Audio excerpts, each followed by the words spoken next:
Bien, pues buenas tardes a todos y agradecerles vuestra presencia en esta webinar que vamos a realizar sobre el Reglamento de Protección de Datos. Mi nombre es José Antonio Contreras, algunos ya me conocerán porque hemos hablado mucho y algunos ya son clientes nuestros. Y bueno, esta tarde vamos a tener una pequeña charla, resumen, un poco sobre el cumplimiento de la protección de datos. Y la va a realizar nuestra compañera Tamara Prieto. Ella es nuestra responsable de la gestión de protección de datos y es consultora especializada en todo el tema de protección de datos y análisis de riesgos para empresas, ¿vale? Os quiero comentar que en principio todas las dudas, consultas que queráis realizarnos, que surjan durante la presentación, intentar ponerlas en el chat. Tenéis en la parte superior un botoncito redondo que pone chat con las conversaciones y ahí podéis ir dando o poniendo cualquier tipo de pregunta que luego al final de la presentación vamos a responder a todos para que se quede todo aclarado y cualquier cosa que necesitéis podamos explicarla, ¿de acuerdo? Así que sin más dilación vamos a comenzar y doy paso a nuestra compañera Tamara para que inicie la presentación. Adelante, Tamara.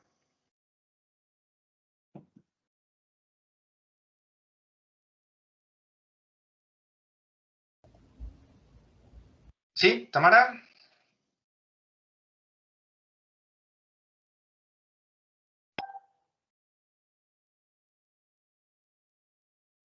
Mira a ver si tienes el micrófono abierto, Tamara.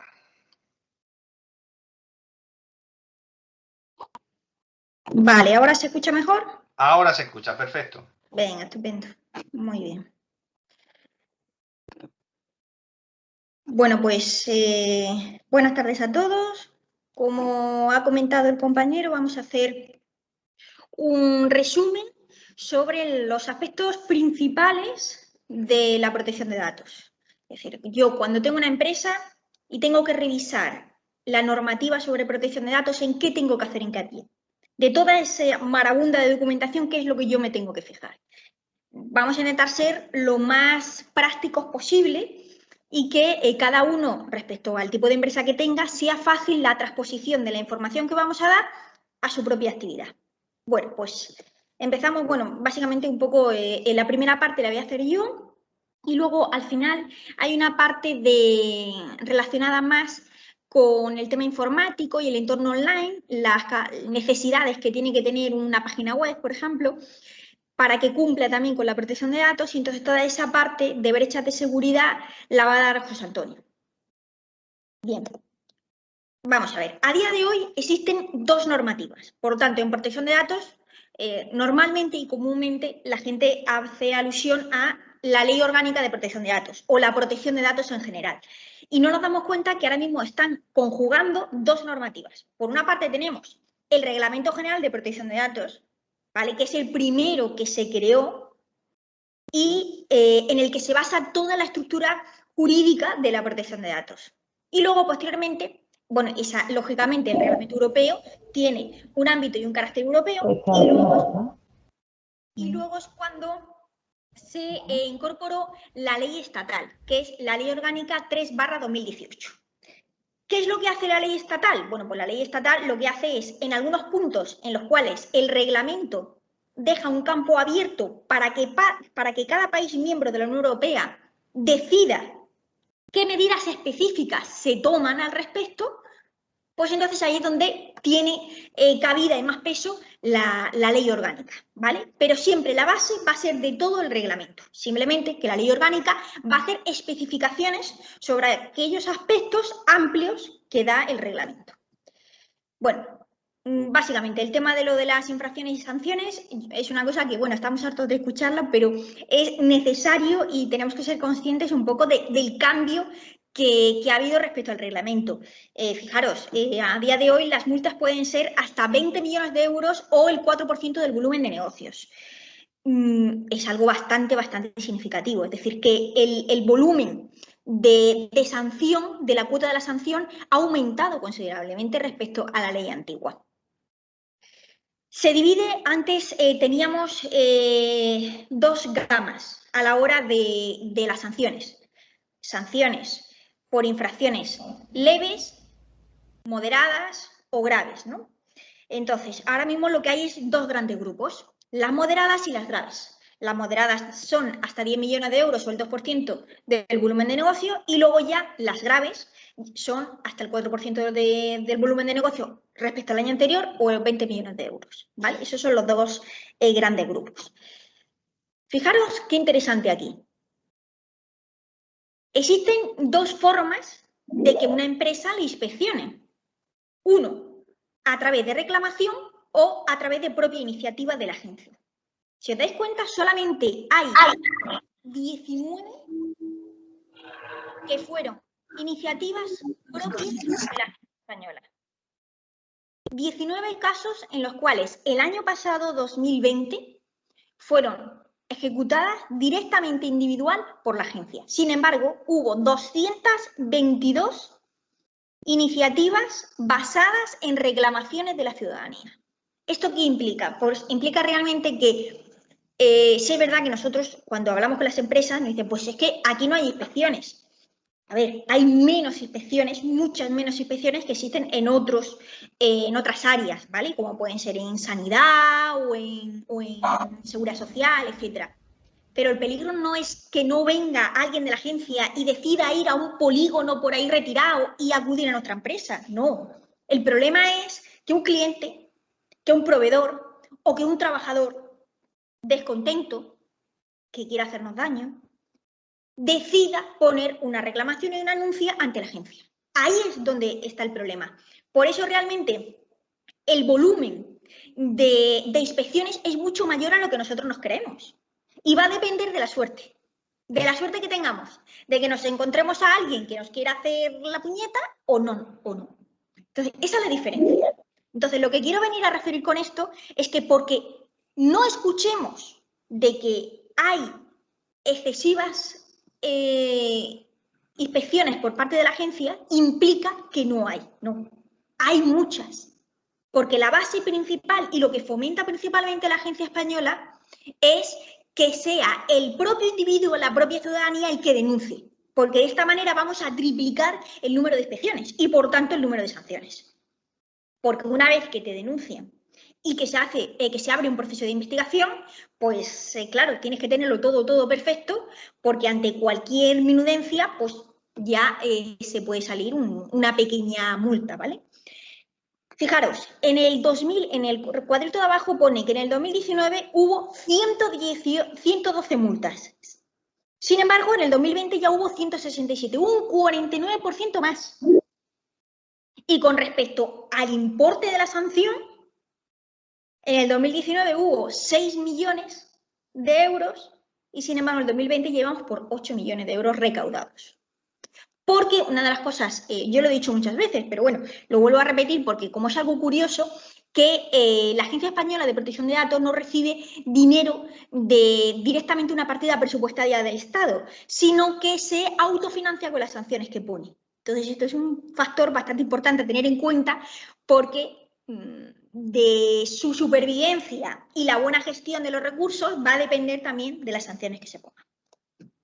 Bien, con respecto a las sanciones, aquí viene un cuadro donde aparece el ranking de cuáles son los motivos de más sanción. Fijaros, realmente el principal es la videovigilancia. Esto es una cosa muy curiosa, porque es algo muy sencillo, pero que es tan fácil equivocarse. Vamos a hacer un breve resumen sobre cuáles son los conceptos básicos de la videovigilancia. 1.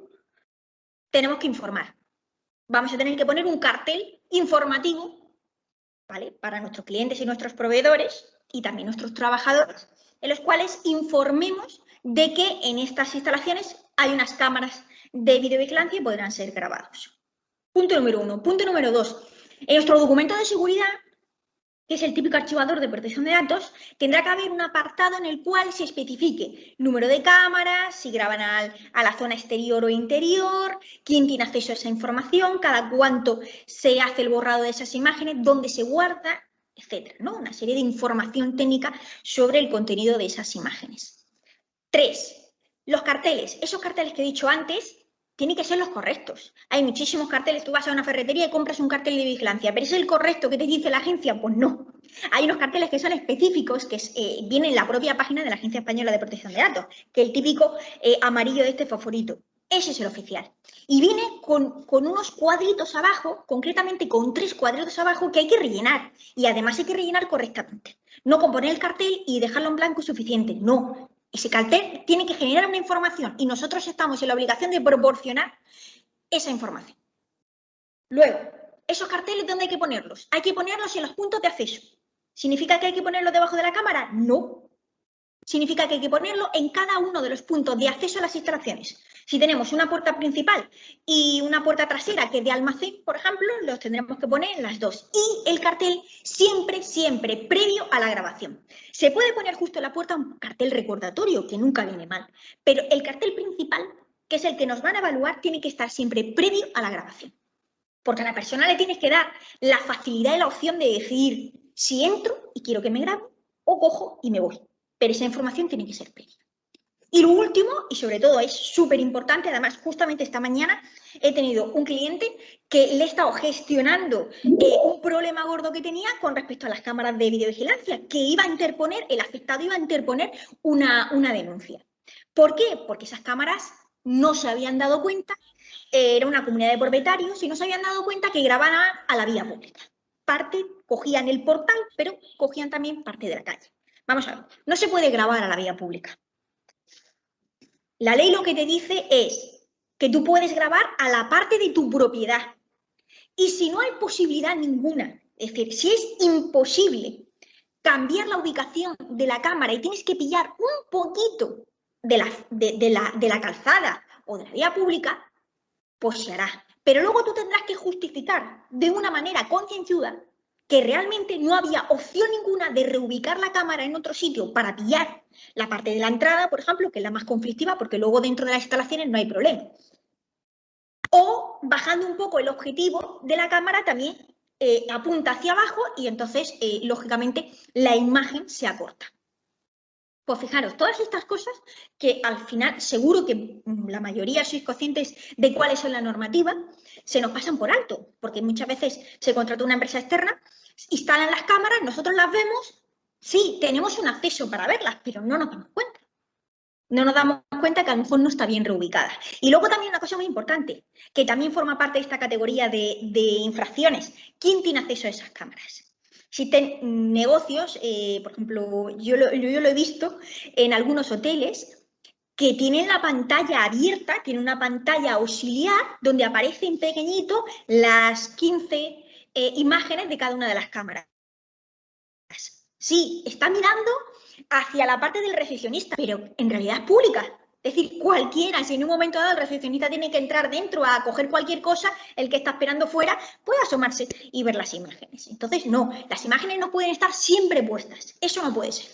Las imágenes tienen que estar ubicadas en un dispositivo electrónico, como un portátil, una tablet o un equipo, y que requiera de un usuario y contraseña, y que se vean de manera puntual y aislada. Es decir, que yo no las puedo tener ahí abiertas y olvidarme y irme. No. Eso no funciona así, porque hay que limitar, es muy importante limitar que otros terceros puedan visualizar esas imágenes, porque ahí es donde nos podemos meter un problema, como ha ocurrido aquí en el ejemplo puntual que ha pasado esta mañana, ¿vale? Y luego, ¿quién puede autorizar una copia de esas imágenes? Es decir, con el tema de la vigilancia, la verdad es que es mucho más complejo de lo que nosotros en un principio creemos. Creemos que ponemos unas cámaras y ya está, y tiene mucho más allá. Entonces, esto es una de las cosas por las cuales es importante un buen servicio de protección de datos. En el día a día pueden pasar millones de cosas. Hoy no tengo cámara, mañana sí, hoy están grabando en un sitio, ahora añado nuevas cámaras, ahora hay un robo en la nave de al lado, o la oficina de al lado, y viene la Guardia Civil y me solicita una autorización para llevarse una copia de las cámaras, ¿se la puedo dar? ¿No? ¿Cómo? ¿Con qué restricciones? Entonces, que tengáis un buen servicio de mantenimiento de protección de datos. La protección de datos ya no es como antes, que era un archivador que lo poníamos en una estantería, nos olvidábamos y sí, ¿tiene usted la protección de datos? Sí, ahí tiene el archivador. No, es algo que está en movimiento y en continuo cambio y se adapta día a día a los cambios que tiene la empresa. Y más ahora, que estamos en un horizonte temporal bastante conflictivo. Es decir, ahora con todo el teletrabajo, con todos los cambios que hay en el número de dispositivos informáticos que hemos tenido que añadir a nuestra estructura normal de negocio. Entonces, que tengáis un buen soporte de asesoramiento, porque en cualquier momento, por una tontería de que creemos que esto no forma parte de la protección de datos, sí, es que todo forma parte de la protección de datos. Bueno, servicios de Internet, esto es otra cosa súper importante, es decir, las páginas web, esto mi compañero también hablará un poquito.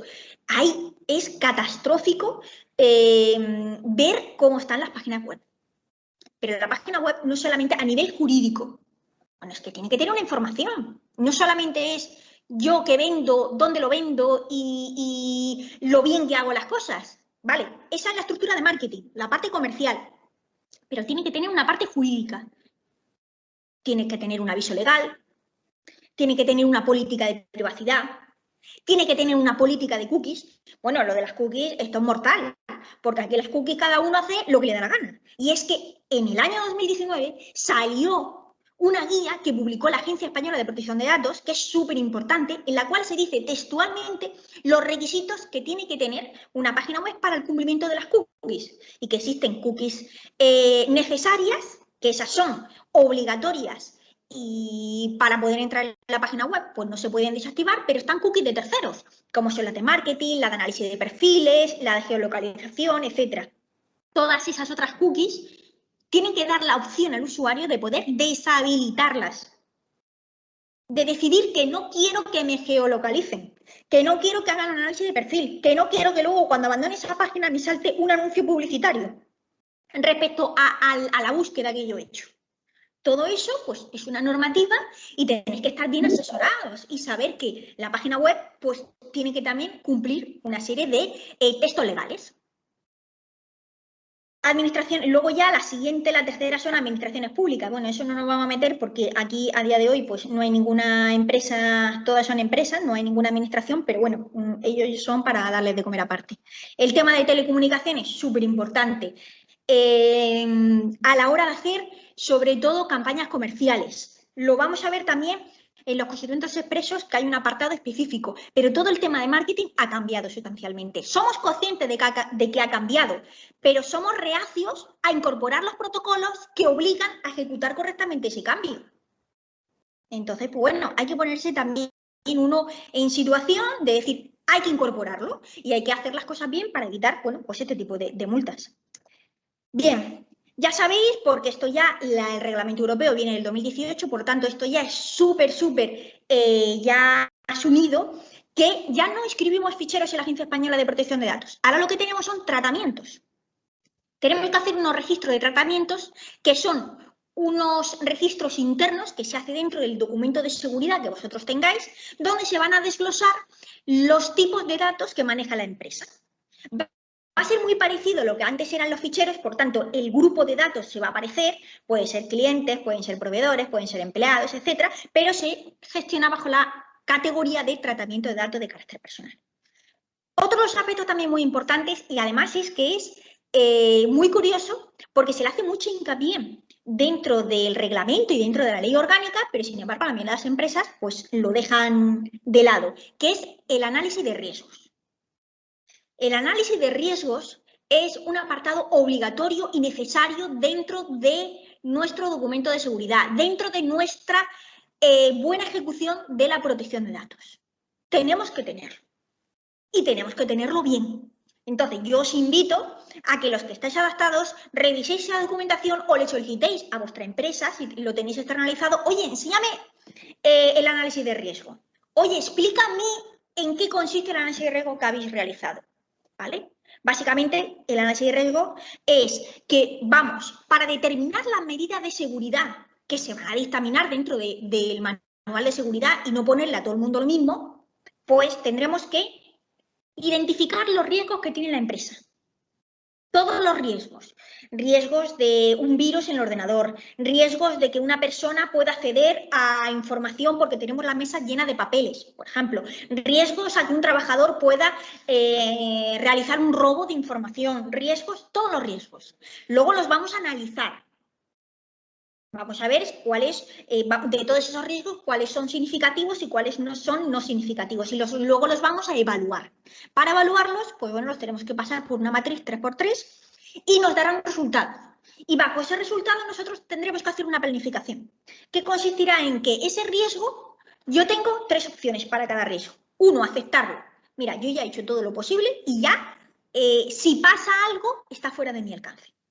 2, mitigarlo, que en el 90% de las veces es la opción que vamos a coger, mitigarlo. Venga, vamos a añadir esta medida de seguridad nueva para reducir ese riesgo y que cada vez sea más pequeñito, porque sabemos que riesgo cero no hay, pero no lo mismo que haya un riesgo de que en una casa yo me dejo la puerta abierta, pues tendré más riesgo que entren y me roben, a que yo coja y tenga una puerta blindada, que eche la llave y encima tengo una puerta blindada. ¿Pueden robarme? Sí, pero estoy poniendo más obstáculos, tengo más barreras. Esa es la opción de mitigar. Y luego la opción, tenemos la opción de aceptar, de mitigar o de eliminar.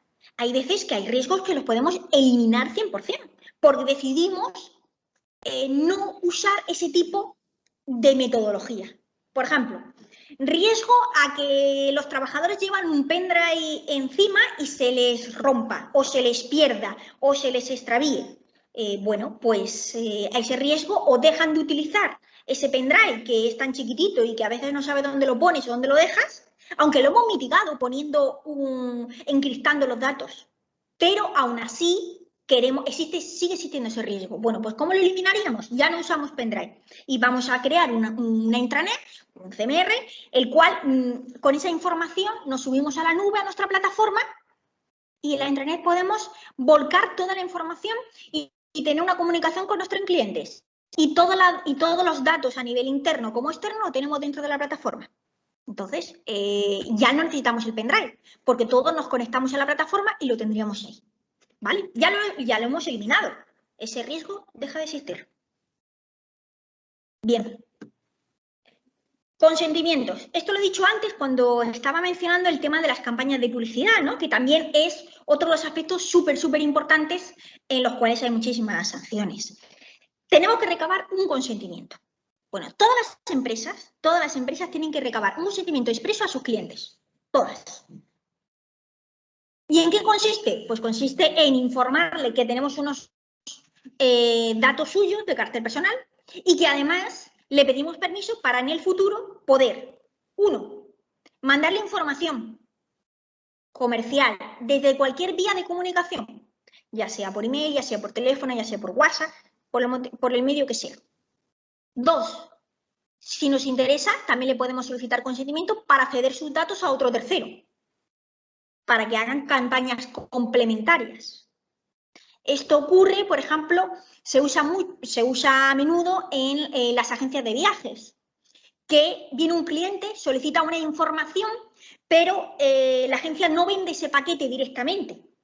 Ese paquete, que a lo mejor es una excursión a caballo, directamente no te vendo la excursión a caballo, no la gestiono yo la entrada, sino que te doy un folleto o un panfleto en el cual te digo, mira, estas son las excursiones que hay en este sitio o las salidas que hay en este sitio. ¿Vale?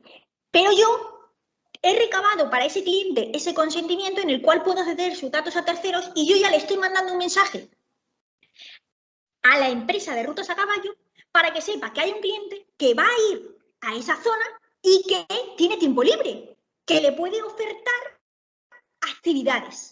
Y de esta manera que el paquete sea más completo y, por lo tanto, el servicio y la satisfacción del cliente en sus vacaciones sea máxima y al año siguiente me vuelva a solicitar pues, su viaje en mi agencia. Para todos esos necesitamos consentimientos expresos y, lógicamente, el último es para la publicación de imágenes. Esto también es muy importante. Es decir, esto de yo cojo y hago un vídeo o una fotografía a un cliente y la subo, no. Es decir, existen opciones en las que concretamente también en la agencia de viajes que hay algún tipo de promoción o un sorteo y bueno, y hay un ganador y entonces eso se publica. No hay que pedir consentimiento, ¿vale? También en el sector de la agricultura, hay veces que se hacen vídeos promocionales, bueno, el sector de la agricultura hay otros sectores donde se aparece la zona de almacén y aparecen los trabajadores. ¿Pueden aparecer los trabajadores en ese vídeo y yo subirlo por poder? Sí, pero hay que cumplir una normativa. ¿Cuál es la normativa? Pedir un consentimiento expreso a esos trabajadores para decirles, oye, que voy a emitir este vídeo, que voy a hacer este vídeo y encima que lo voy a difundir y publicar en las redes. Entonces, que todo se puede seguir haciendo. No es una cosa, el otro día me preguntaban, no, es que ahora no podemos hacer nada. Todo está censurado, no. Usted puede seguir trabajando, usted puede seguir haciendo muchísimas cosas. Sin embargo, hay que cumplir con una normativa y realizar unos protocolos. Pero podemos seguir avanzando. Y en las cláusulas, bueno, como ya sabéis, existen las cláusulas que serían los textos legales, las coletillas, que es como comúnmente se llama, en los documentos donde aparecen datos de carácter personal. Básicamente es en las facturas, en los albaranes, también aparece en el correo electrónico, en la parte de abajo en la firma del correo electrónico, etc. Y las cláusulas tienen dos capas. Una primera capa, que es el testillo legal que aparece debajo de las facturas, y luego la segunda es que ese testillo legal te hace mención a una cosa súper importante, que es la política de privacidad. Y en la política de privacidad, que es un documento muchísimo más extenso, es donde aparece la segunda capa, que es donde se detalla exactamente y detalladamente toda la información que recaba la empresa, dónde se guarda, cómo se guarda, quién tiene acceso, cuál es la legitimación para el uso de esos datos, cuáles son los derechos que se pueden ejercitar, etc. Derechos, hablando de derechos, bueno, pues tenemos los derechos ARCO, ¿no? De acceso, rectificación, cancelación y oposición. Esos ya venían con la ley orgánica antigua. Derecho de acceso, acceder a mis datos. Y mira, yo tengo derecho a acceder a toda la información que tiene, sobre todo, a lo mejor, la administración pública sobre mí. Derecho a rectificar esos datos, ¿vale? Cuando hay cambios en el domicilio, en el número de cuenta, etc. Derecho de cancelación. Es el derecho a tú cancelar los servicios. Este realmente no se usa mucho porque directamente tú llamas a una empresa y dices, mira, que no quiero seguir trabajando contigo, porque es la manera común. Pero este derecho sí se usa bastante con las empresas de telefonía móvil, que te ponen tantos obstáculos y tantas barreras para realizar esa cancelación de los servicios.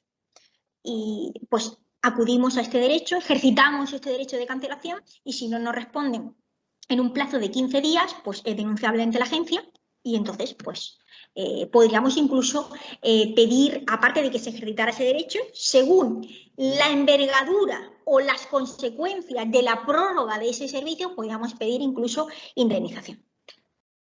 El derecho, a la vez del derecho de cancelación, existe otro que se llama también el derecho de supresión. Este es súper importante, muy, muy importante y se aplica a todas las empresas. Todas las empresas puede llegar un día en el que alguien te ejercite su derecho de supresión.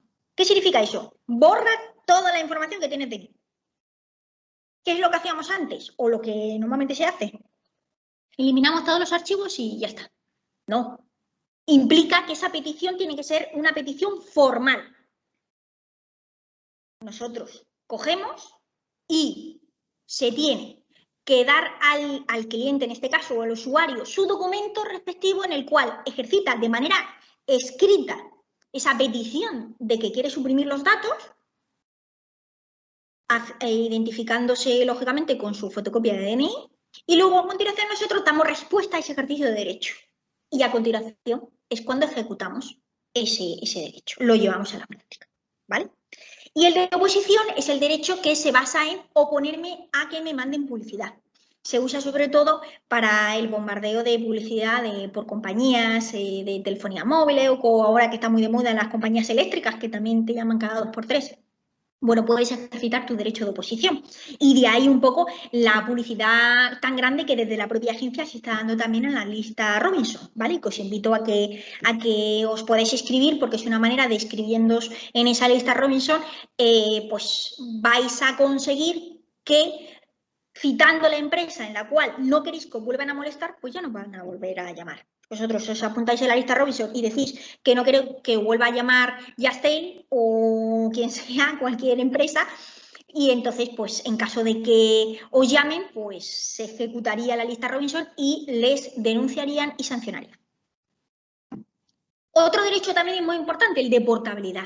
Este también se usa muchísimo en las empresas. Se usa muchísimo en las empresas, pero es que no somos conscientes de que se usa en las empresas. Es una cosa muy curiosa, ¿eh?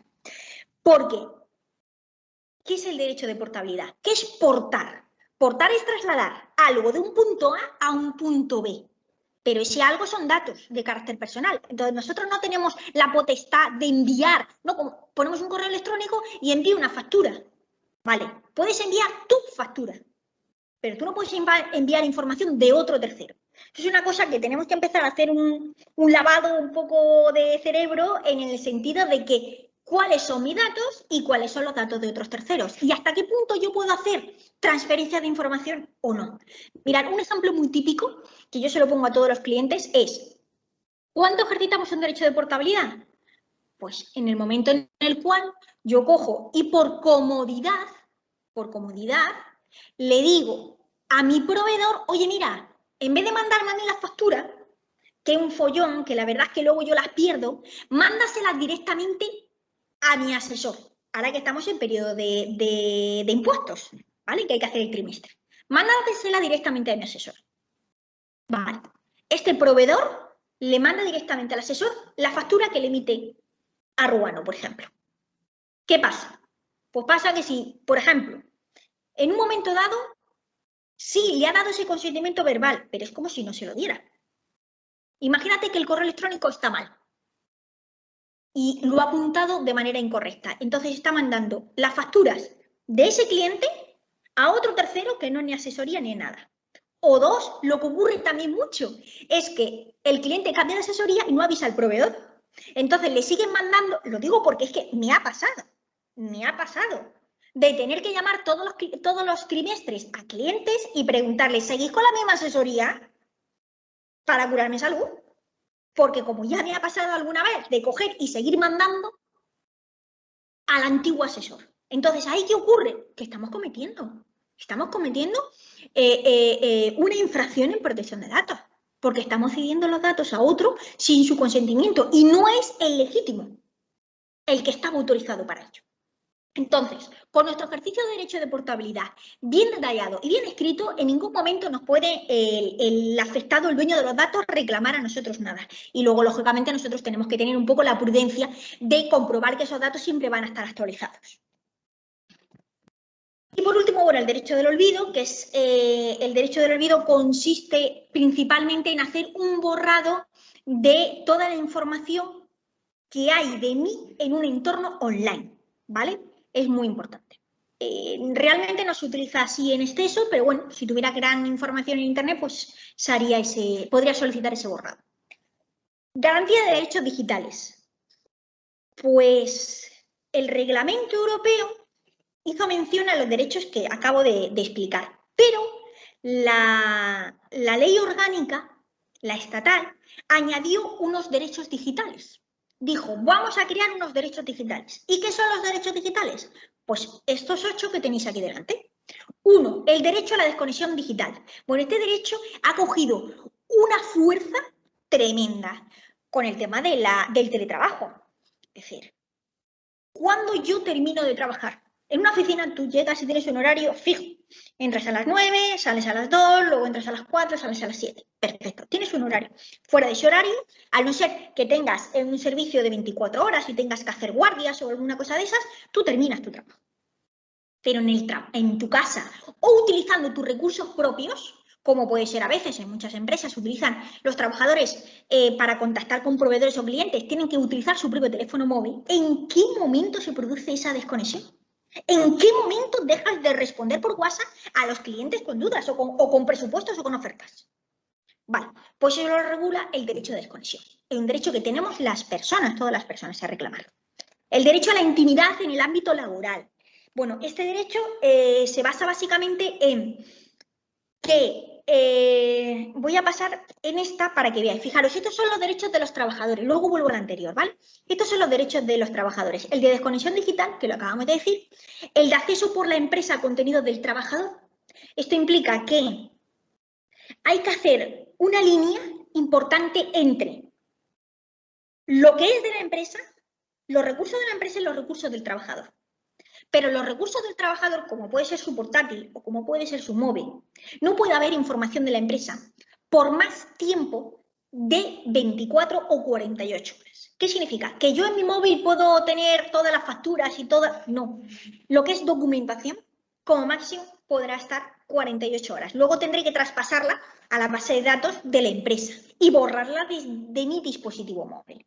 En caso de que no se produzca esto, sí se podrá, la empresa podrá solicitar una auditoría de la información que tiene el trabajador en sus recursos propios. Y luego, el tema de la geolocalización, la grabación. Bueno, esto ahora se usa muchísimo, sobre todo en los vehículos, ¿no? Poner, instaurar un sistema de GPS en los vehículos. ¿Se puede hacer? Sí, correcto, pero hay que informar al trabajador y no le vamos a pedir el consentimiento. Es decir, en este caso va a ser una información firmada. ¿Qué quiere decir esto? Que pedir el consentimiento es cuando tú tienes la libertad de decidir si quiero que me mandes publicidad o no quiero que me mandes publicidad. Y eso no va a impedir, no va a ser contrapuesto en la ejecución del servicio. Yo quiero comprar, por ejemplo, o estoy en una asesoría y me lleváis los impuestos, ¿vale? Eso es el servicio que yo tengo contratado, pero no tiene nada que ver con que la asesoría a su vez me mande información sobre, pues no lo sé, subvenciones, por ejemplo, o que me mande información sobre empresas de prevención de riesgos laborales, porque es algo que yo tengo que hacer, o sobre empresas de protección de datos. ¿Eso impide la propia ejecución del servicio, que es la tramitación de impuestos? No, simplemente son otros añadidos. ¿Vale? Entonces, la geolocalización no se le está pidiendo consentimiento al trabajador, se le está informando, pero se le tiene que informar de manera escrita y aparte el trabajador tiene que firmar como que es consciente, ha entendido y es consciente de la información que se le está dando. ¿Vale? No vale un cartel, no vamos a poner cámaras, porque te pueden decir es que no he visto el cartel, o es que no lo he entendido, o es que no lo he entendido en el sentido de que hay muchas empresas que a lo mejor pues tienen trabajadores extranjeros y no dominan mucho el español. Entonces, por eso hablo del entendimiento de la información. Y luego otra de las partes importantes de la geolocalización, perdón, de la grabación de las imágenes es que queda terminantemente prohibido, que esto es un poco lo que hace alusión aquí en el punto 2, queda terminantemente prohibido el uso de las cámaras en las zonas de descanso. Bueno, lógicamente los vestuarios o los cuartos de baño, eso ya antes con la ley antigua ya quedaba totalmente prohibido, lógicamente, pero no se hacía mención a las zonas de descanso. ¿Qué es una zona de descanso? Por ejemplo, el comedor. Hay muchas empresas que tienen un office donde los trabajadores comen. Ahí había cámaras y no estaba regulado ese ámbito. Bueno, pues ahora ahí tampoco puede haber cámaras, no puede haber una grabación, porque se está rompiendo la intimidad de pues estar hablando y poner a parir al jefe, por ejemplo. Entonces, pues eso no se puede. Derecho al olvido, que es el tercero, lo acabamos de comentar hace un momento. Protección respecto a los menores. Bien, cuando una persona empieza a tener capacidad para ejercer su consentimiento expreso a partir de los 14 años. ¿Vale? El reglamento daba un margen, una horquilla entre los 3 a los 16 y respecto a esa horquilla, la ley orgánica establece que la edad son los 14 años. Entonces, a partir de los 14 años, el niño, yo lo sigo considerando niño, el niño tiene capacidad para decidir qué hace con su información. Lo que tenemos nosotros es que aplicar el punto 5, que es el derecho a la educación digital, que es decirle, mira hijo, pues no está bien, que tienes que aprender a usar las redes sociales o tienes que saber en qué momento pueda llegar a haber una vulneración de tu intimidad. Pero con 14 años él podría, si quiere coger y hacer un vídeo y salir en paños menores en internet, podría hacerlo. Tiene capacidad legal a nivel de sus datos para gestionarlo. Pero por eso es muy importante y se está haciendo mucha hincapié en las escuelas en hacer una educación digital. Y también por parte de los adultos, en el ámbito familiar, pues también hay que explicarles un poco cómo utilizar de una manera segura y respetuosa las redes sociales. Luego, el derecho al testamento digital, bueno, este básicamente es que cuando una persona fallece, los familiares o los herederos tienen capacidad para decidir qué hacer con la información digital, en este caso con las redes sociales, las páginas de redes sociales que pueda tener abierta esa persona que ha fallecido. Antes automáticamente se borraban y desaparecían y ahora los familiares pues, pueden decir si las quieren seguir manteniendo abiertas o las quieren eliminar. El derecho de rectificación e Internet y la actualización de informaciones. Bueno, pues aquí básicamente es garantizar el derecho de rectificación de la información que hay en el ámbito online y el derecho universal a que todo el mundo pueda tener Internet. Esto ya lo hemos visto. DPO. Bueno, pues el delegado de protección de datos es una figura que no tiene por qué estar en todas las empresas, solamente en aquellas empresas que o sean administraciones públicas o manejen grandes volúmenes de datos normales, es decir, que no sean sensibles, o aquellas empresas que manejen datos significativos y además sensibles. ¿Qué significan datos significativos? Pues significa que si tú eres un dentista o un médico que tienes una consulta privada y que atiendes a 3 personas al día, pues no se considera, son datos sensibles, sí, pero no se considera un volumen importante como para requerir un DPO, aunque tengas datos sensibles. Sin embargo, otro tipo de empresas, como puede ser pues un hospital, una clínica privada, una residencia de ancianos, pues todos estos, pues ya sí es obligatorio que tengan un delegado de protección de datos, el cual básicamente es una persona que se designa, que puede ser externa o interna, y que va a asegurarse de que cualquier tipo de petición en torno a la protección de datos se ejecute correctamente, que ejercitará también, dará respuesta al ejercicio de los derechos y aparte hará una revisión del cumplimiento de la normativa. Y esto lo que se hace es que se registra en la propia agencia de protección de datos, ¿vale? Bien, un poco, esto ya lo hemos visto antes, que lo más importante cuando recabamos los consentimientos es especificar un consentimiento para qué es, la finalidad de ese consentimiento. Yo te quiero mandar información para, yo quiero el consentimiento para qué, cuál es el uso que yo voy a dar a esos datos. Y esa finalidad tiene que venir muy específica, ¿vale? Bueno, esto es un vídeo que es cortito y la verdad es que es muy interesante y con esto ya prácticamente acabaríamos.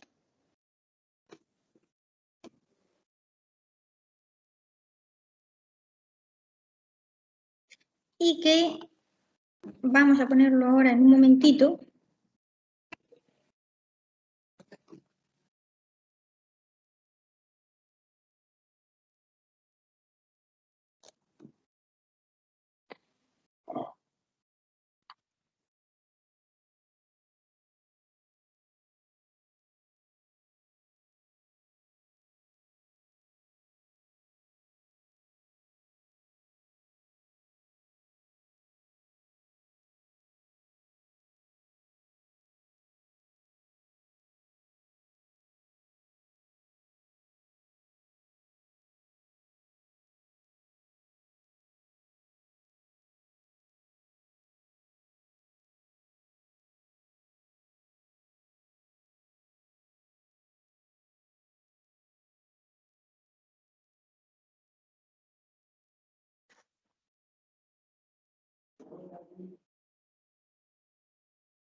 Vale, bueno, pues este era el vídeo. Espero que os haya gustado.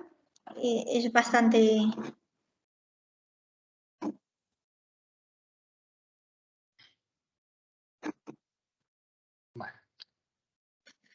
Vamos a ver, si ahora vamos queda prácticamente una diapositiva que es justo hablar de las tiendas online. Entonces, bueno, pues es importante, y ya se daría paso a mi compañero José Antonio Contreras, cuáles son los requisitos básicos y las recomendaciones básicas para hacer una compra segura en Internet. Bueno, pues habrá empresas que que tengan una tienda online o que directamente nosotros compremos en Internet. Bueno, pues hay que mirar una serie de características. La primera es que sea una conexión segura, que sea una página de confianza y por lo tanto tenga estas iniciales, sea una página oficial, HTTPS. Esto es súper importante. Entonces, lo primero es que os invito a que cada uno en vuestra página web de empresa comprobéis que realmente tiene estas siglas y se trata de una conexión segura. Luego, muy importante que haya contraseñas. Las contraseñas es súper importante para el acceso a la hora de las compras, ¿vale? Que haya un registro previo y que quede todo regulado con usuario y una contraseña. El tema de las pasarelas de pago, también súper importante. Tendréis que revisarlas y comprobar que cumple con la normativa vigente. Y luego, que nosotros a la hora de comprar una empresa tenemos que revisar esa información legal de la que hemos hablado antes. Tendremos que revisar su política de privacidad y tendremos que revisar también su política de cookies. Esos son aspectos que realmente nosotros siempre damos a aceptar, ¿vale? Porque para hacer cualquier compra o revisar cualquier página aceptamos las cookies y luego no sabemos ni lo que hemos aceptado, o para comprar hay que aceptar la política y le damos a aceptar y ni siquiera la miramos. Bueno, pues a partir de ahora es importante que la reviséis porque luego pues hay ahí cesiones de datos que a veces no somos conscientes de que existen.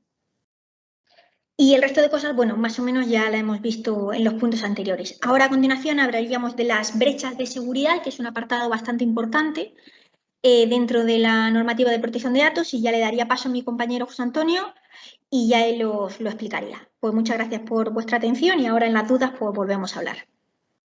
Muchas gracias. Bueno, mira, quería comentar sobre todo con respecto al tema del apartado de las tiendas, que es muy importante, como decía Tamara, muy importante que reviséis el tema del certificado de seguridad. ¿Por qué? Y no es menor, esto que os voy a comentar no es menor. Tener en cuenta una cosa, cualquier página web, ya no digo tienda, sino cualquier página web, sea una página corporativa sencilla donde tengáis el quiénes somos, lo que hacéis, un pequeño autónomo que quiere poner su página web, etcétera. Toda página que no tenga un certificado de seguridad con las siglas de protocolo HTTPS, Google y los principales navegadores, principalmente Google, ¿no? Pero bueno, como sabéis, hay otro tipo de navegadores como Yahoo, como Live, como otro tipo de navegadores, van a ejecutar de forma bastante negativa la difusión de los contenidos y el posicionamiento de esa página. Entonces, es importantísimo tener un indicador de confianza en ese certificado que garantiza que los datos se están cumpliendo con la captación y de los datos de terceros, y más aún con el tema de la reputación online, que seguro que os sonará, porque cada vez más el tema de la imagen digital en la empresa, en el autónomo, en el profesional, es importantísimo, pero muy, muy importante. Con lo cual, sí que revisar este tema con un poquito de detalle y revisar que tengáis el certificado de seguridad, que es un sistema que se contrata a nivel anual y que tiene que implementarse en todas las URLs de las páginas web de que conste vuestra plataforma online, ¿vale? Así que comentar simplemente eso porque es bastante interesante e importante, sobre todo para la reputación online. Bien, vamos a pasar ahora a hablar de las brechas de seguridad. Mirad, igual que estaba comentando antes Tamara, he visto que han levantado la mano algunos que querían comentar algo. No os preocupéis, podéis poner en el chat cualquier cosa que tengáis duda, consulta, que vamos a terminar y ahora vamos a responder a todas vuestras preguntas o consultas que tengáis, ¿vale? Volviendo un poco al tema de las brechas de seguridad, como sabéis, y más en estos momentos, y sobre todo en esta última temporada que estamos viviendo una auténtica barbaridad con casos realmente muy llamativos, el famoso caso del SEPE, ¿no? Por ejemplo, que todo el mundo está en boca en noticias, en prensa, en televisión, o casos muy llamativos como grandes corporaciones que han sido atacadas con encriptación de bases de datos. Bueno, pues a nivel de protección de datos, lo que pide el reglamento es una responsabilidad proactiva. Y como comentaba antes Tamara, nosotros podemos asumir, mitigar, en este caso, los niveles o la seguridad que podamos tener sobre los tratamientos fundamentalmente de los datos digitales. Por lo tanto, nos podemos preguntar, esos riesgos asociados a cada tratamiento va a depender de esas medidas de seguridad. Pero ¿cuáles podrían ser esas medidas, no? Es decir, yo a nivel digital, con que solo tenga un antivirus ya cumplo la normativa o me sirve, o existen algunas medidas concretas que podamos decidir, que podemos poner en marcha. Bueno, pues el reglamento, esto que viene ahora en la diapositiva, no es algo que de alguna manera nosotros hayamos seleccionado para comentaros, que también luego posteriormente, sino que es la propia Agencia de Protección de Datos quien indica que es imprescindible que por la seguridad de la información todas las empresas que recaban datos, que si son todas en definitiva, porque si son empresas tienen un objetivo de venta y un objetivo de venta requiere tener clientes y datos de terceros, por lo tanto somos todas las empresas y tenemos que gestionar y almacenar esa información que en la mayoría de los casos es una información digital, cada vez más y menos a nivel de papel o documento físico, ¿vale? Entonces, por lo tanto, necesitamos de poner unas medidas para tomar y que garantice la custodia completa de los datos. De que de alguna manera esos datos no se van a ver vulnerados o como os pongo un ejemplo que hace poco tiempo salió y que se ha repetido muchas veces, que se han encontrado documentación de papeles en contenedores que se han tirado y por no utilizar una destructora de papel, pongo este dato concreto que no es digital, pero es un dato muy curioso, de que la gente destruye las facturas con solamente romperlo por la mitad la hoja y está ahí toda la documentación, el número de cuenta, los datos del cliente, etcétera. Eso en la parte física, pero en la parte digital tenemos toda la información de tratamientos de esos clientes que pueden ser vulnerados por muchas brechas de seguridad que vamos a ver ahora. Fijaros que a nivel de los principales riesgos que hay a nivel del Reglamento de Protección de Datos, viene a establecer sobre todo la garantía de la seguridad que tienen que tener las empresas y adecuarla para evitar fundamentalmente que el tratamiento no autorizado o ilícito de los datos personales, es decir, que esos datos que nosotros vamos a recabar no se van a poder usar para algo que es ilegal y que lo pueden usar personas terceras que no están autorizadas por parte de la empresa. Y muy importante, la pérdida de los datos personales, la destrucción o el daño accidental. Muchas veces muchas de las inspecciones que ha comentado antes Tamara y que hemos tenido constancia y que nos han comentado la propia Agencia de Protección de Datos vienen determinadas por la imprudencia o por la no consecución de medidas de seguridad dentro de la empresa, sobre todo a nivel digital, ¿vale? Y aquí os pongo dos preguntas que nos podemos hacer cualquier empresa o cualquier autónomo, cualquier empresario que tenga su propia empresa. ¿Qué pasaría si perdiéramos, en este caso, todos los datos de la empresa o se filtraran esos datos? Sería algo realmente complicado y que tiene unas consecuencias muy importantes. Y además, ¿y si se borrara la base de datos? O no tuviéramos, por ejemplo, un respaldo que garantice el que podamos de alguna manera recuperar la información, o que nos entrara un malware o un virus que empiece a enviar información de terceros en spam, que eso ocurre y habréis recibido muchísimos últimos días. Había una campaña muy importante de envío de sustitución de los datos de grandes empresas que recibí información pues, de correo, la agencia tributaria, etcétera, y de empresas bastante importantes en España, donde sin que ellos lo sepan, están mandando información con archivos adjuntos, con enlaces que están totalmente, son malware, son virus, que además esos virus, para que entendáis un poco, y no quiero entrar en el tema de lo que sería el malware en sí, pero el virus ya no es como antes. El malware entra por muchísimos sitios, hay muchísimas brechas de seguridad a nivel informático y entran por paquetes. Y solamente tener un antivirus no ayuda o no elimina el riesgo de que seamos infectados porque ya los hackers, digamos, de alguna manera ya contemplan esas pequeñas barreras que tienen a nivel, sobre todo en empresas más pequeñas, pero incluso en empresas grandes que no están tan protegidas y se saltan esa información, ¿vale? Entonces, es imprescindible, sobre todo, analizar los riesgos de seguridad de la red y los sistemas de web. Al igual que comentaba antes Tamara, a nivel del reglamento de protección de datos, esos riesgos digitales podemos analizarlos en identificar esas amenazas, evaluar esos riesgos que tenemos a nivel digital y tratar esos riesgos, lógicamente. Ese tipo de análisis, ¿en qué consiste? Pues básicamente nosotros vamos a poder tener una información que vamos a tener que recabar de nuestra empresa para saber e identificar cuáles van a ser nuestras amenazas. Lo que sí está claro que también muchas empresas se apoyan en consultoras tecnológicas como nosotros, que lo hacemos casi a diario con muchísimos clientes nuestros, donde hacemos un análisis de riesgo y una consultoría de seguridad, pues para saber de dónde partimos, de qué análisis partimos a nivel digital. Ese inicio muchas veces pues, se detectan muchas brechas de seguridad en la red, accesos o intrusiones en la red no permitidas, o cosas que no se tenía constancia por parte de la empresa que están ocurriendo, e incluso exfiltraciones de información, cosas muy graves que trabajadores sin previa autorización pues han tenido acceso y con un pendrive o con una información han sacado información relevante de la empresa, etcétera, etcétera. Y todo eso hay que evaluarlo y tenemos que tratarlo. Y no se trata tanto de hacerlo porque me lo diga el reglamento, sino que realmente hay que tener una conciencia de que cada vez más es importante el tema de la seguridad informática, y esa seguridad informática nos obliga que los tratamientos que vamos a realizar de documentación, factura, gestión, etcétera, son digitales y tenemos que custodiar correctamente toda esa información. Bien, las violaciones de seguridad de los datos, sobre todo, nos tenemos que centrar en que no solamente es un robo, en este caso, o acceso indebido de los datos, que además estamos obligados, ¿vale? Estamos obligados a notificar a la Agencia de Protección de Datos. Pero aquí quiero destacar una cosa, es decir, no que nos ocurra una infección de un equipo, por ejemplo, sería caso para poder notificar a la protección de datos. Y además hay que notificarla en un plazo de 72 horas.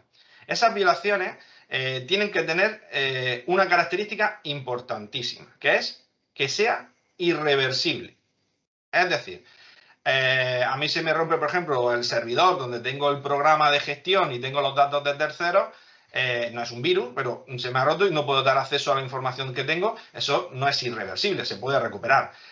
La empresa se me infecta con un antivirus, con un malware, con un virus que me encripta los datos, pero por sistema de protección de seguridad que tiene mi empresa puedo recuperar perfectamente toda la información y no se han visto vulnerados los datos de terceros, pues no es irreversible, con lo cual no tendría la obligación de notificarlo. Serían todos aquellos casos en donde, como no tengo unas medidas de seguridad de mi empresa y no puedo recuperar la información o no puedo acreditar de que esa información me la han sustraído y se puede usar de forma ilícita por parte de terceros, entonces sería el caso de que esa información tengamos que notificarla a la Agencia de Protección de Datos.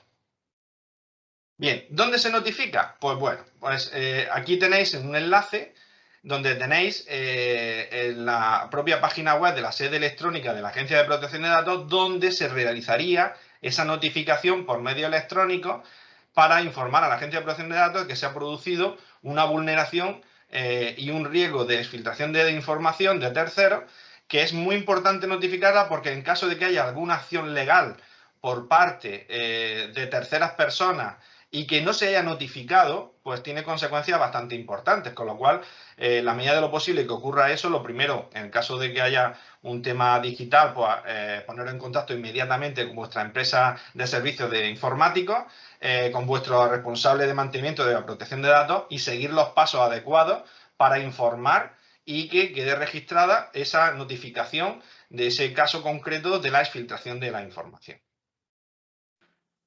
Bien, las medidas técnicas que nos obliga, en este caso, dentro de las medidas de seguridad de carácter técnico y que la propia agencia nos comenta, serían estas siguientes. Primero, identificación de los usuarios. Esto es muy importante. Cuando el mismo ordenador o dispositivo se utiliza para el tratamiento de datos personales y el fin de uso personal también va incluido en ese equipo, tendríamos que tener dos perfiles totalmente diferentes. Es decir, hay que tener lo que se llama una política de roles y de usuarios. ¿Qué es lo que suele pasar en este caso ahora en pandemia? Que comentaba también Tamara.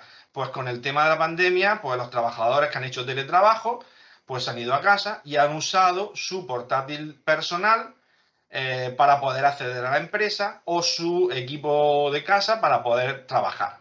Pero además han usado su equipo de casa pues, para jugar o para bajarse películas o lo que sea. Por lo cual, el riesgo que existe en ese tipo de perfiles de red es muy elevado y que ahora os comentaré cuál podría ser las posibles soluciones.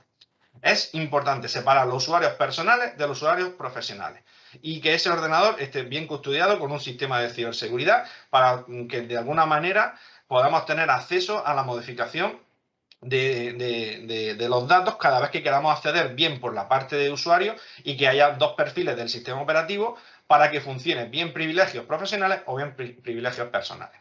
Y esto no es que lo comenté yo, estos son datos que indica la Agencia de Protección de Datos, son medidas técnicas que recomiendan que se tengan y que se tenga la precaución de ponerlas en marcha.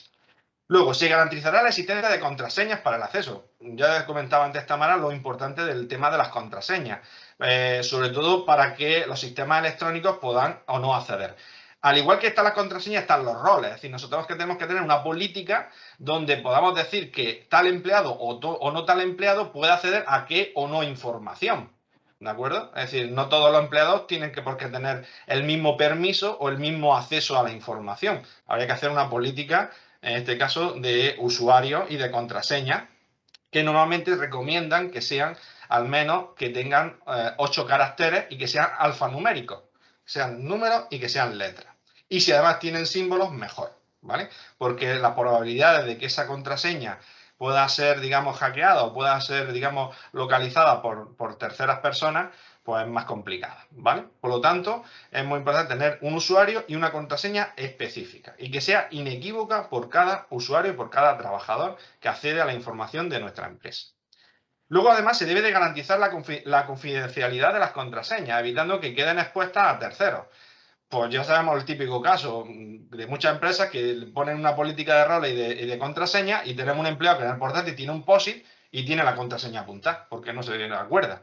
Pues esto no puede ser. Eso es algo que no podemos permitir. Digo el ejemplo porque no es que sea algo que parece de chiste, es que pasa. Y de hecho con Tamara hemos ido a muchas empresas y nos hemos encontrado a equipos con los POSIT pegados con las contraseñas y los usuarios. Y no solamente la contraseña del usuario suyo, sino que tiene apuntada también la contraseña de acceso al NAS, al servidor, a la base de datos. Es decir, vamos, un desastre de seguridad total. Por lo tanto, hay que tener mucho cuidado con estos temas y garantizar siempre la confidencialidad de las contraseñas. En el caso, bueno, algo muy curioso, si queréis que, por ejemplo, el tema de que se me olvida la contraseña, todos los accesos y todos los sistemas de redes permiten poder tener un acceso a programas de custodia donde, por ejemplo, si un usuario, porque no tenemos toda una mente privilegiada que nos podemos saber 300 o 400 contraseñas, hay programas que además muchos son gratuitos que te permiten tener acceso restringido y con saber una sola contraseña te dan acceso a la gestión de muchísimas otras contraseñas, con lo cual eso facilitaría mucho esa custodia de la información, ¿vale? Bien, pues ¿cómo podemos o qué debemos de salvaguardar? Bueno, pues estas son las medidas técnicas mínimas que deberíamos de utilizar para salvaguardar los datos personales y que recomienda la Agencia de Protección de Datos. El tema de la actualización de dispositivos y ordenadores. Bueno, creo que hay algún asistente que ha asistido a alguna demostración que ya hemos realizado que hice también de seguridad informática. Y esto es fundamental. Es decir, nosotros los ordenadores y los dispositivos usados en el almacenamiento y el tratamiento de los datos personales deben siempre mantenerse actualizados. Es un riesgo y una brecha de seguridad enorme mantener sistemas obsoletos sin actualización, porque eso es un coladero. Pero un coladero como no os podéis ni imaginar. Ni imaginar. A nivel de servicio técnico, nosotros vemos verdaderas barbaridades con sistemas que, por no hacer una pequeña actualización de un puesto de trabajo, pues tienen un sistema Windows Server que lo tiene actualizado, tienen un sistema Windows 10 y luego tienen dos puestos de trabajo en el almacén con Windows XP, por ejemplo. O con el Windows 7, que es más reciente, que es un Windows que todavía a nivel, digamos, de implantación en España, que el otro día sacó un informe de INCIBE, el Instituto de Ciberseguridad en España, daba un dato muy importante, y es que más del 30% de los puestos de trabajo en España se siguen teniendo con sistema operativo Windows 7. El Windows 7 se ha dejado y Microsoft ha informado que no tiene actualizaciones y por lo tanto tiene brechas de seguridad en su sistema. Esas brechas de seguridad son pequeños huecos de tratamiento que hacen que aunque tengamos virus o que de alguna manera tengamos sistemas de seguridad, pueden ser vulnerados y pueden ser atacados y por lo tanto poder infectar la red completa de todo el sistema, ¿vale?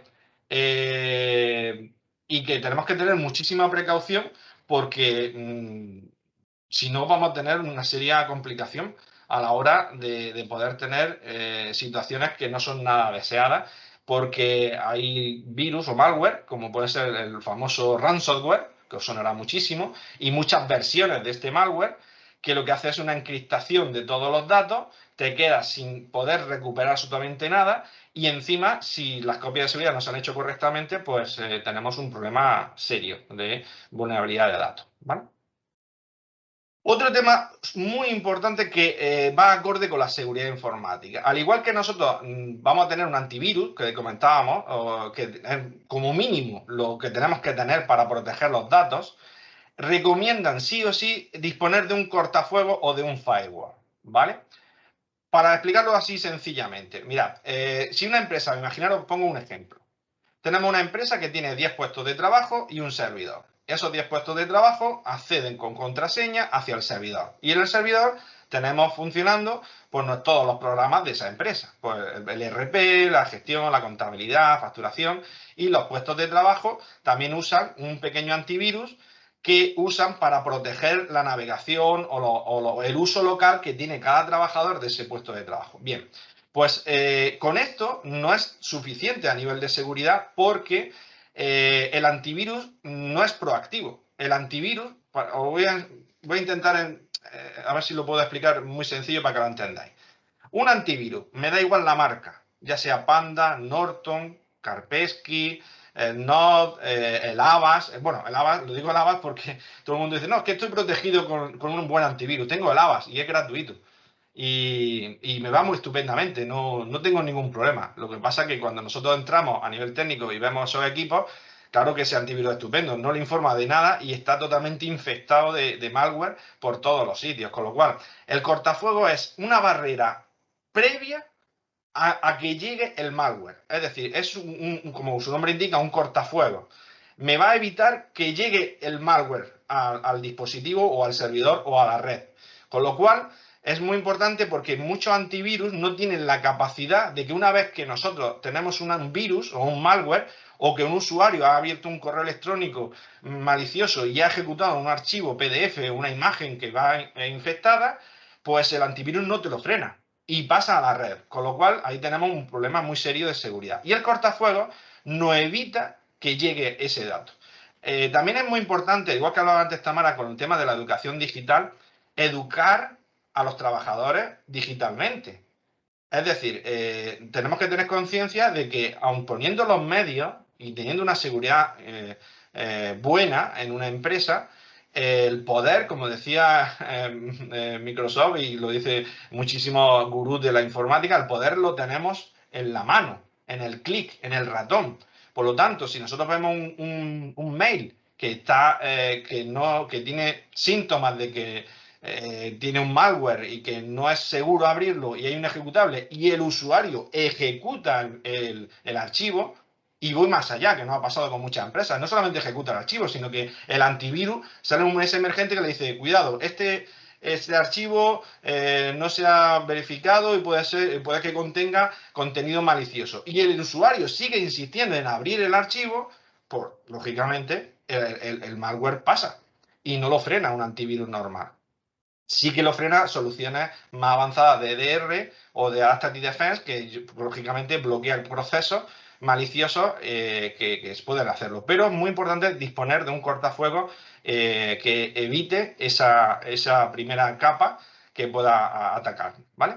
El tema de cifrado de datos. Vale, pues en el cifrado de datos pensaréis que puede ser algo que tiene que ser algo muy complejo o que algo que es muy difícil de implantar en una empresa o en un pequeño negocio o en un pequeño despacho, ¿no? Pero es muy importante el cifrar los datos. Mirad, hay software que, sobre todo en los sistemas de seguridad que nosotros trabajamos, todos cifran los datos, todos. Incluso los datos vía web y datos de conexión. ¿Por qué es importante? Porque mirad, si un dispositivo sale fuera de la empresa con información digital de la empresa, y va cifrado, imaginaros que esa copia de ese archivo lo llevamos en un pendrive o lo llevamos en un disco duro, y ese disco duro, por lo que sea, nos lo roban, lo perdemos, pues la persona que encuentre ese pendrive o ese disco duro, si va cifrado, lo único que podrá hacer con la información será formatear el dispositivo del hardware, el disco duro o el pendrive, y usarlo pues, para lo que quiera, pues, para grabar sus películas, sus cosas, o usarlo para él. Pero los datos no se van a ver vulnerados porque están cifrados. De hecho, el nivel de cifrado que se recomienda y que nosotros, lógicamente, como empresa de seguridad especializada en seguridad informática, utilizamos es un cifrado de 256 bits. Es decir, es un cifrado, por decirlo, un cifrado militar, que es muy, muy complicado que esos datos puedan ser vulnerados. Con lo cual, es un sistema de garantía que cubre que cualquier información que salga de la empresa no va a ser visualizada o usada por datos de terceros, ¿vale? Bien, el tema de las copias de seguridad, que ya os está comentando un poquito antes, pues mirad, esto es fundamental. Si tan importante el tema de seguridad, tener un antivirus, poner un cortafuegos, esto es, diría yo, que es la supervivencia de una empresa. Ya no tanto también por la protección de datos, que lógicamente tenéis que tener en cuenta que hay que hacer una copia de seguridad y que obliga a hacer una copia de seguridad, sobre todo en dispositivos diferentes, ¿vale? Tiene que estar almacenada en un lugar seguro, distinto a donde estemos utilizando los ordenadores y los ficheros y la empresa, con lo cual nos obliga la protección de datos a que sea externalizada, es decir, tener una copia no solamente a nivel local, porque va a ser más rápido la recuperación y la tengamos allí, sino fuera de la empresa, porque en caso de pérdida, robo o catástrofe, podríamos recuperar los datos de clientes o en este caso todo el sistema, porque ya no se trata solamente de los datos de clientes, sino del propio trabajo que realizáis diariamente. Si no tuvieseis una copia o solo realizáis, por ejemplo, se nos pueden poner muchos casos. Nosotros, la mayoría de los casos de empresas que nos encontramos que no tienen una seguridad muy avanzada, lo que hacen son copias literales de la información. Es decir, copio lo que hay en la carpeta de copias de seguridad, lo copio a un disco duro, tal cual. Copia, control C, control V. O lo copio con un programita y me lo pasa a un disco duro o a un pendrive. Eso no es seguro. ¿Por qué?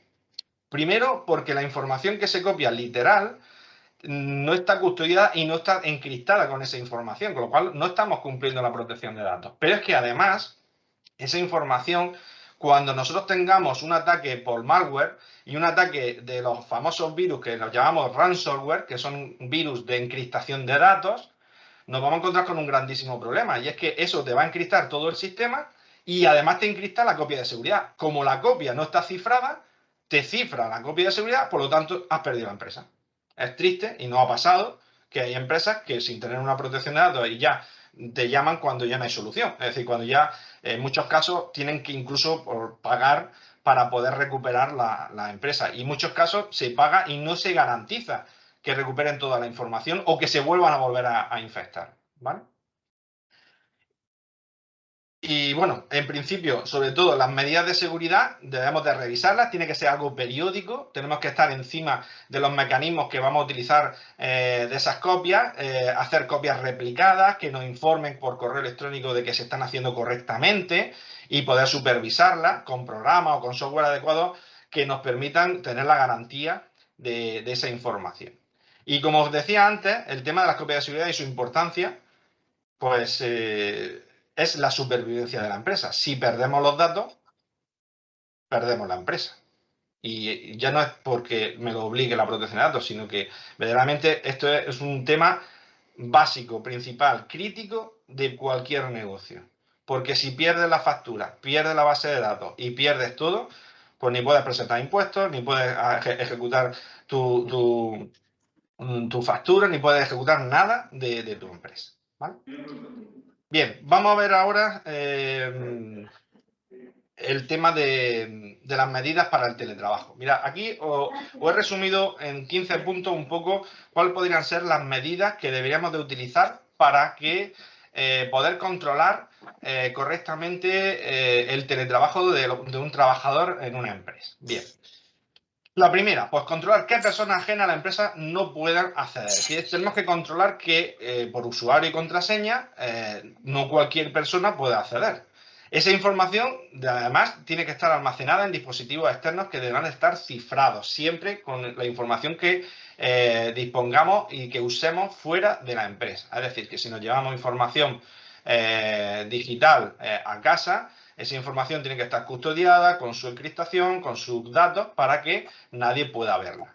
Luego, para minimizar los riesgos de pérdida o robo de información, es muy importante seguir protocolos de seguridad. Protocolos que permitan poder tener y mantener siempre una red bien segura, como decíamos antes, con un sistema de antivirus, cortafuegos, etc.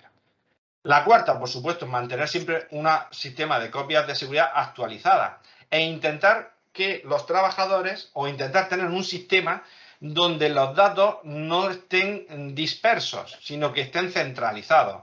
Porque si cada trabajador ejecuta un documento y se lo guarda en su equipo de su casa o está haciendo el teletrabajo y no está bajo la supervisión del sistema de copias de seguridad, pues esa información seguramente se pueda perder, con lo cual hay que tener unas políticas de seguridad que garantice el unificar esa información, ¿vale? Luego, otro punto importante es el tema de las pantallas. Tablets o móviles deben de bloquearse, es decir, parece algo que no es importante, pero muchas veces hay puestos de trabajo que tienen datos sensibles y cuando uno se levanta de su puesto de trabajo, pues puede llegar otra persona, otro compañero que ve información que no está autorizada. Eso es muy sencillo de poner unos protocolos para que una vez que se quede inactiva el tema de la ejecución del ratón y que no se mueva el ratón durante X segundos, automáticamente la pantalla se bloquea y te da la pantalla de usuario y contraseña. Por lo tanto, es un sistema sencillo que de poner en marcha lo puede hacer cualquier empresa para poder proteger la información. Luego, es recomendable siempre cambiar la contraseña Wi-Fi, que muchas veces cuando ponemos el ADSL nos olvidamos de que la contraseña nos la dieron cuando pusieron el router y ahí se ha quedado perpetua. Es muy importante que de vez en cuando se cambien las contraseñas, ¿vale? Al igual que las contraseñas de usuario, ¿eh? En la contraseña de usuario es muy recomendable no usar siempre la misma. Había un protocolo de seguridad y que se debe seguir que cada 30 días, cada mes, se cambien las contraseñas. A lo mejor puede ser un poco, digamos, difícil de llevar por el tema de la política si hay muchos trabajadores, pero lo recomendable es que se puedan hacer una política de cambio de contraseña, ¿vale? Luego, una conexión hacia una red de la empresa que debe ser cifrada. Eso entra en la parte más de los informáticos, que tienen que garantizar que la conexión remota sea cifrada. Y no nos vale, por ejemplo, conectar con la empresa, por ejemplo, con un Anidex, no sé si os suena el programa, o con un programa de conexión remota como el TeamViewer, o cualquier programa, o como el mismo Teams, que puedes capturar y acceder a la información. Con lo cual, es muy importante que podáis tener una conexión segura y utilizar siempre redes VPN, la Virtual Private Network, que es una red privada virtual con garantía de seguridad, ¿vale? También otro tema importante es que recomendar sobre todo mantener un control horario de acceso, donde si afuera de horas de la empresa, pues evitar cualquier tipo de acceso o conexión fuera de las horas que se autoricen, ¿vale? Y también, pues, recomendar hacer un registro de todos aquellos documentos y equipos que se han salido fuera de las instalaciones, indicando el número de serie, persona que custodia. Normalmente, pues, se le asigna un puesto, pero no se tiene la precaución de saber qué máquina es la que se cede, qué modelo es, porque nosotros hemos llegado a ver casos de que el trabajador luego se ha llevado un equipo y luego el que ha devuelto no es el mismo. Y no tiene la información ni tiene los datos y, por lo tanto, parece algo que no se realiza, pero puede pasar. Y por lo tanto hay que tener precaución con eso también. Durante la conexión de la empresa, sobre todo en el horario que desarrollamos nuestro trabajo, evitar siempre hacer uso personal del equipo informático. Esto es fundamental. Esto con las políticas de privacidad de los cortafuegos se puede ejecutar y se pueden hacer permisos para que, por ejemplo, un trabajador pues no esté de alguna manera usando las redes sociales o jugando o accediendo a información fuera de la empresa que puede además tener un riesgo muy importante y no es lo más adecuado, ¿vale? También comentar que cuando finalizamos nuestro horario laboral debemos desconectar el servicio. Muchas veces cuando estamos conectados por terminal server o a un servidor, cuando usuario y contraseña, tenemos todo en general, lo digo pero en general no solemos hacer lo de cerrar la sesión. No sé si me seguís. Es decir, para poder cerrar una conexión correctamente, no se debe de dar a la X de cerrar la ventana. Tened en cuenta que una conexión remota lo que te abre es una ventana virtual donde está ejecutando una serie de programas y funciones y trabajos, pero en el servidor de la empresa. Simplemente tu equipo lo está utilizando como un repositorio para poder acceder a la información del servidor. Y cuando solemos terminar, lo que hacemos es darle al clic a la cruz y cerrar la sesión. Lo ideal es que cuando terminemos esa sesión, finalicemos la sesión y que todos los protocolos de seguridad se cierren adecuadamente, ¿vale? Y por último, bueno, recordad que cualquier documentación que se desarrolla en un puesto individual de cada usuario desde su domicilio es propiedad de la empresa y así hay que hacérselo saber a los trabajadores. Es decir, que mientras que se esté trabajando, esa información es propiedad de la empresa y por lo tanto hay que habilitar unos sistemas y unos protocolos donde la información pues se tenga el menor riesgo posible de que ese trabajador la tenga fuera de la empresa, que no se custodie con las copias de seguridad y que de alguna manera pues que tengamos el control de esa información, que parece que no, pero una misma factura, lo que sea, la dejamos en el escritorio, ese escritorio le entra un virus al portátil o al equipo de ese trabajador, la coge esa información con el número de cuenta y pueden hacer mil cosas, ¿no? Por lo tanto, intentar tener esas precauciones que en todo caso siempre deben ir acompañadas con una empresa, sobre todo si no tenéis departamento de informática, pues de una empresa que os asesore en las medidas necesarias para poder cumplir todo esto, que en un principio parece que es muy complicado y que puede ser muy costoso y que os puedo asegurar que son costes bastante asumibles y que sobre todo la puesta en marcha la implantan sobre todo profesionales e ingenieros informáticos que por nuestra parte lo hacemos y nuestros clientes pues están protegidos con toda esta problemática, no solamente a nivel de protección de datos, sino a nivel de viabilidad de la empresa. Pues hasta aquí hemos llegado. Agradeceros vuestra presencia a este seminario y bueno, pues a partir de ahora, si queréis comentarnos cualquier cosa en el chat, vamos a ir viendo vuestras preguntas y espero que os haya gustado la charla y cualquier cosita estamos a vuestra disposición.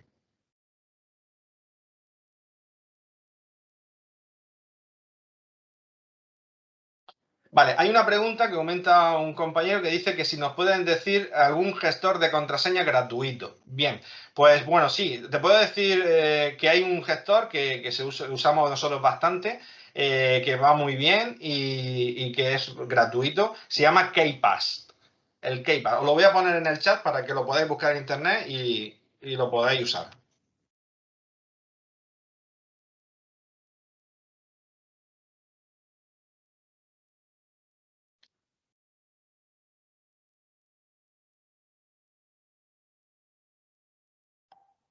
De nada, Pablo, a vosotros siempre. De todas maneras, cualquier duda que tengáis a nivel de seguridad, a nivel de brechas de seguridad, si queréis que, por ejemplo, os hagamos, sin compromiso ninguno, que os hagamos una consultoría de seguridad, que analicemos un poquito el estado en que os encontráis y tal, no habría problema. Ahí tenéis mi teléfono y mi correo electrónico.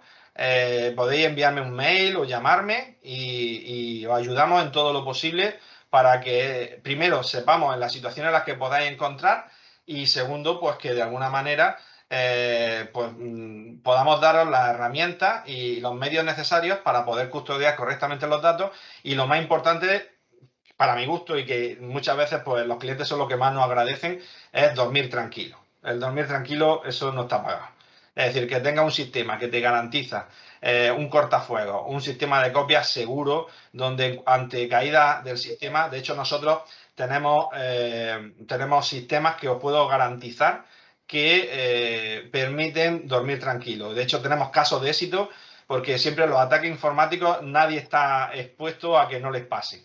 Y ante una caída completa del sistema, nosotros tenemos sistemas que garantizan el poder volver a trabajar en cuestión de horas y con toda la información custodiada y funcionando. Y eso os digo la verdad, no está pagado. Es decir, es una garantía de estabilidad y es una inversión. De hecho, la Agencia de Protección de Datos y todos los medios de empresas y todo lo que de alguna manera trabajan en seguridad informática recomiendan que las empresas debieran de invertir al menos el 2% de la inversión de su negocio en seguridad informática y en tecnología y en transformación digital, que la base cada vez más vamos a tener y los tiempos que nos vienen son así, es decir, vamos a tener que tener medios y vamos a trabajar todo en digital, en la nube, con soluciones muchísimo más dinámicas, mucho más multipuestos, donde ya no es necesario tener que trabajar en un puesto de trabajo concreto, sino que puedes trabajar simplemente donde haya una conexión a Internet.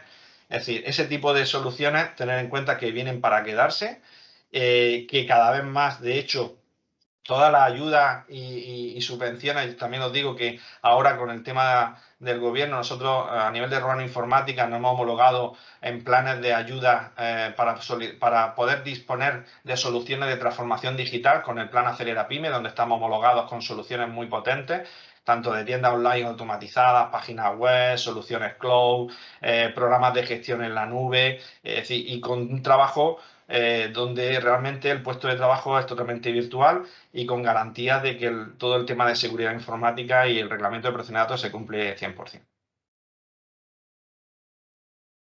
Más preguntas que queráis hacer. ¿Tenéis plantillas para la RGPD para clientes e empleados? Gracias. Esto te toca a ti, Tamara.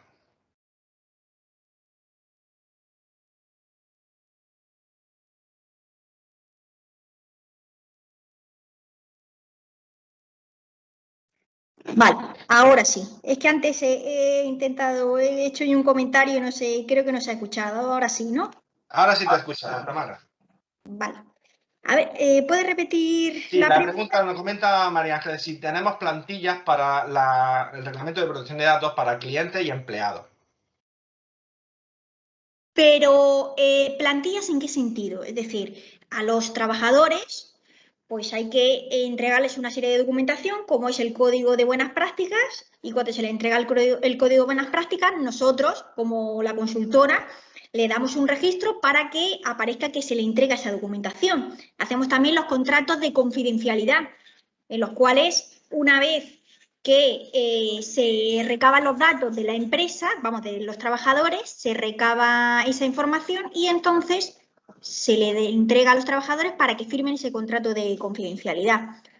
Pero no es una plantilla como tal, es decir, nosotros no somos una empresa que tiene una plantilla y donde pone Antonio ponemos María. No, significa que en función analizamos las características de la empresa y en función de esas necesidades elaboramos la documentación. Si es verdad que en los contratos de confidencialidad pues existe una estructura básica que marca la agencia, pero que una plantilla como tal que se reutilice no existe. Y para los clientes el acuerdo, vamos, el consentimiento expreso que se le entrega a los clientes también lo elaboramos en función de la actividad que tiene la empresa.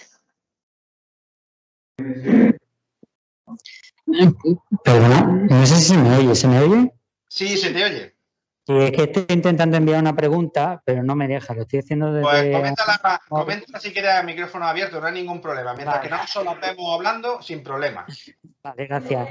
Si tenemos toda nuestra información, es decir, que solamente utilizamos el smartphone, un móvil para nuestro trabajo, ¿qué dice la Agencia Española de Protección de Datos o el reglamento ante eso? Porque habéis explicado mucho sobre el equipo informático, pero muy poco sobre el dispositivo, bueno, el smartphone, que básicamente ya hay muchos que solamente utilizan el smartphone. Es decir, cómo sería el tema de la protección, si es también con antivirus, ¿no? O si hay que poner antivirus. Si hay algo que diga la ley sobre eso. Sí, mira, te comento. El tema de lo que es el dispositivo digital, sí que es importante destacar que podemos disponer de equipos portátiles, pero también móviles. Y en este caso, los smartphones es un dispositivo digital o una tablet, ¿no? Porque incluso muchas empresas trabajan con tablets. Bien, tenemos que tener en cuenta que ese dispositivo es exactamente a nivel de protección de datos y a nivel de seguridad, exactamente lo mismo que un portátil o un Windows o un sistema de un equipo informático. Con lo cual, debemos de estar obligados a implantarle un antivirus. Ya sabéis que tanto en sistema Android como en sistema iOS de iPhone hay antivirus que protegen eso, y además lo recomiendo porque cada vez más hay más ataques por los móviles. Son un tema de brecha de seguridad cada vez mayor, las conexiones con los móviles. Y si en vuestro caso solamente trabajáis con teléfonos, entiendo que trabajaréis con apps o con aplicaciones donde accedéis a una app que accede a información de base de datos en cloud, en la nube, con lo cual, si es una aplicación decente, pues tiene su copia de seguridad garantizada y sus accesos, con lo cual estamos cumpliendo la normativa y tendrá también su sistema de copias que si desconoces si lo tiene o no lo tiene, es muy interesante que pudieras ponerte en contacto con ellos para indicarles si se hacen copias de seguridad y sobre todo, pues de alguna manera poder replicar esa copia para que ante una caída de esa app o que ese móvil se pierda o que tengas que volver a instalarlo, esa información se pueda replicar. No sé si te he podido responder. Sí, lo he entendido. Pero lo que no llego a entender, por ejemplo, en el tema de redactar una documentación sobre eso, si hay algo específico sobre el smartphone. Vale, mira, te comento. El tema de trabajar 100% digital, que es el caso del iPhone o del smartphone, ahí Tamara nos va a decir, pero tener en cuenta que la recabación de la información, entiendo que tendréis una página web, por lo cual tendréis un formulario. Si tenéis un formulario, recabáis información de terceros. Si además tenéis un programa de facturación que además necesita meter datos de terceros, necesita que custodiar esos datos de terceros, con lo cual la recabación de esa información, ya sea por medios digitales, aunque no sean físicos, y si todos los trabajadores trabajáis con un teléfono móvil, pues tenéis que también cumplir la normativa de protección de datos. Y por lo tanto, en todos los formularios que tengáis, las aplicaciones con las que trabajáis deben de permitir lo que comentábamos antes, que, por ejemplo, disponga de un sistema que ese formulario informe taxativamente de que esa información va a ser usada para los datos a los que están asignados en ese consentimiento y que se va a usar esa información para almacenarla por la empresa Pepito López con SL tal, número tal. Es decir, el tratamiento es muy similar, lo único que a nivel digital. En las páginas web, pues pasa lo mismo. Pues tienes que tener tu aviso legal, tu política de privacidad, el acceso a las cookies, ¿vale? De la información. En el caso de las aplicaciones, pues tendréis que tener una aplicación con acceso restringido por usuario y contraseña por roles, donde si sacáis información y desde el móvil tenéis que enviar facturas, por ejemplo, se me ocurre, si tienes que mandar documentación, PDF o lo que sea, esa información debe también tener un buzón de correo y un sistema de envío que garantice por unas coletillas y unas políticas de privacidad. No sé si Tamara quiere añadir algo más. No, yo creo que en principio sería todo. Me queda, la duda que me queda, por ejemplo, es si solamente, como te he comentado, toda la actividad se hace a través del móvil. En ese caso, te voy a intentar poner un ejemplo. Todo el teléfono, todo, por ejemplo, el DNI, todo lo tengo en el de los trabajadores. Lo tengo ahí porque no utilizo el ordenador. ¿Me comprendes? Pero esa información la tienes en la SSD de en la tarjetita de memoria del teléfono, o la tienes en un sistema en la nube. Bueno, eso no sabría decirte. Vale. Pues es diferente, ¿no? El tratamiento. Claro, es una pregunta muy importante para el tema de los tratamientos. Mira, si en el caso de que tú los DNI de tus trabajadores, la documentación que tú tienes sensible, solo la tienes guardada en el móvil, pues tienes una brecha de seguridad importantísima. Eso no es posible, porque no garantizas que esos datos se puedan vulnerar. Bien porque te cojan el móvil y te lo roben, y ahí llevas la información.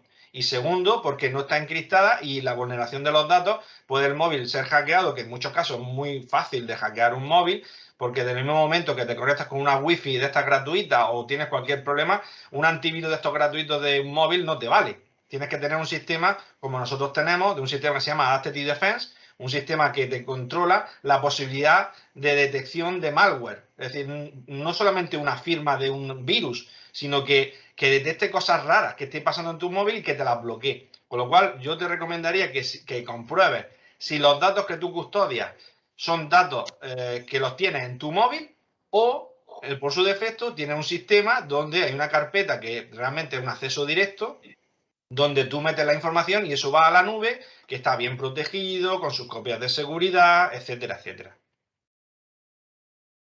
Sí, entonces todas la maneras- mejor medida sería eso, ¿no? Tenerlo en la nube y no tenerlo en el móvil físicamente, digamos así, Sí, ¿no? mira, La tarjeta. te voy a enseñar un sistema que, a ver si, espera un momentillo, para que te puedas hacer una idea de cómo puede ser un sistema de gestión de archivos de documentación digital bastante potente que nosotros utilizamos, que es una gestión documental, se llama gestión documental Ruano Cloud, ¿vale? Te lo voy a mostrar muy rápidamente para que le eche un vistacillo y de todas maneras, si quieres más información, me puedes llamar y lo vemos tranquilamente, ¿vale? Mira, a ver, está por aquí. Mira, no sé, ¿lo veis en pantalla?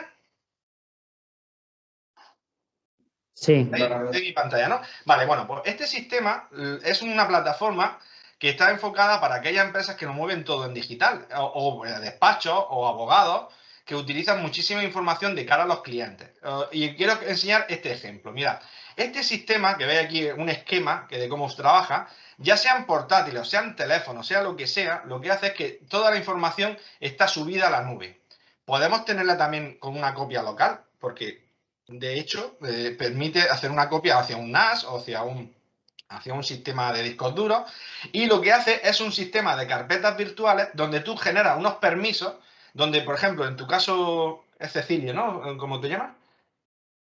Sí. Vale, pues tú tienes un superadministrador que serás tú, luego tendrás unas carpetas que van a ser pues, tus trabajadores, incluso si tú, por ejemplo, tuvieras que dar acceso a que tus clientes accedan a la información de esas carpetas, pero solamente visualizarlas, podrías darle acceso a que esas carpetas puedan ser visualizadas por cliente usuario y además tener una intranet corporativa cifrada, segura, con información, chateo, etcétera, información que no es solamente por WhatsApp, sino que puedes trabajar directamente sobre una aplicación segura para que poder garantizar que los datos no sean vulnerados y que funcione. Esto sería un ejemplo de cómo se podría trabajar ese sistema a nivel de nube. ¿Que lo quieres hacer más o menos sencillo?